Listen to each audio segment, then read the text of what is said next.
আসসালামু আলাইকুম।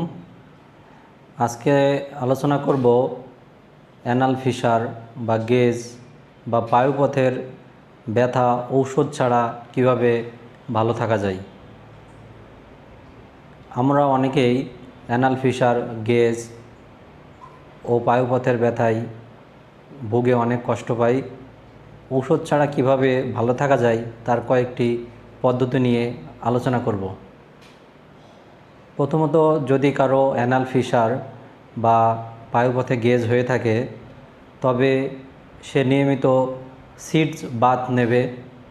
10 থেকে 15 মিনিট প্রতিদিন, প্রতিবার পায়খানার পরে কুসুম গরম পানিতে বসে থাকবে। এতে করে তার উপকার হবে, তার পায়ুপথের ইনফ্লামেশন, ইরিটেশন এবং ক্ষত হিলিংয়ে দ্রুত কার্যকারিতা আসবে। তার ব্যথা কম হবে, মলদ্বারে পায়খানা করতে সহজ হবে। এতে করে মলদ্বারের স্পাজম কমে আসবে এবং সহজেই মলত্যাগে সে ভালো অনুভব করবে। দ্বিতীয়ত হলো পর্যাপ্ত পরিমাণে পানি পান করতে হবে। প্রতিদিন কমপক্ষে 2 থেকে 3 লিটার পানি পান করা। কখনোই ডিহাইড্রেশন থাকা যাবে না। তৃতীয়ত হলো কনস্টিপেশনকে একেবারে কন্ট্রোলে রাখা। কনস্টিপেশনকে কিভাবে আমরা কন্ট্রোলে রাখতে পারি? যেমন পর্যাপ্ত পরিমাণে শাকসবজি, ফলমূল, ওটস ও আঁশ জাতীয় বা ফাইবার জাতীয় খাবার গ্রহণ করা। এই আঁশ জাতীয় ও ফাইবার জাতীয় খাবার খেলে আমাদের শরীরে এই খাবারগুলি আমাদের অন্ত্রে গিয়ে শরীর থেকে পানি শোষণ করে অন্ত্রে পর্যাপ্ত পরিমাণে পানি রাখে। এতে খাবার হজম সহজ হয় এবং সহজে মলত্যাগে উপকারিতা আসে। এতে কোষ্ঠকাঠিন্য কম দেখা দেয় এবং কোষ্ঠকাঠিন্য হয় না।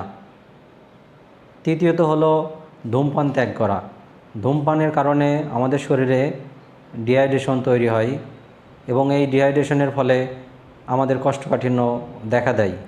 এছাড়া ধূমপানের নিকোটিন সরাসরি অন্ত্রের ওপর প্রভাব ফেলে, যার ফলে কোষ্ঠকাঠিন্য দেখা দেয়।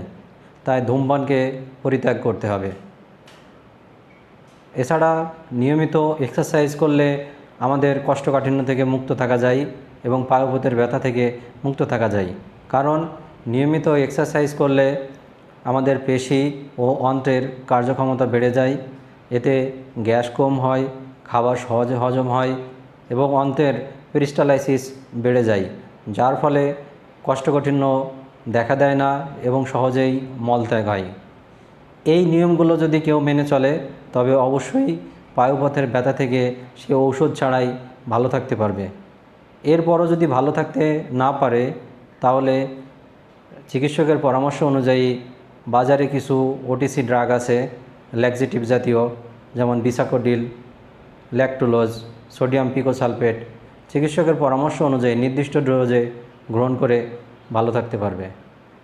এই নিয়মগুলো মানলে আমরা ঔষধ ছাড়াই পায়ুপথের ব্যথা থেকে ভালো থাকতে পারব। ধন্যবাদ।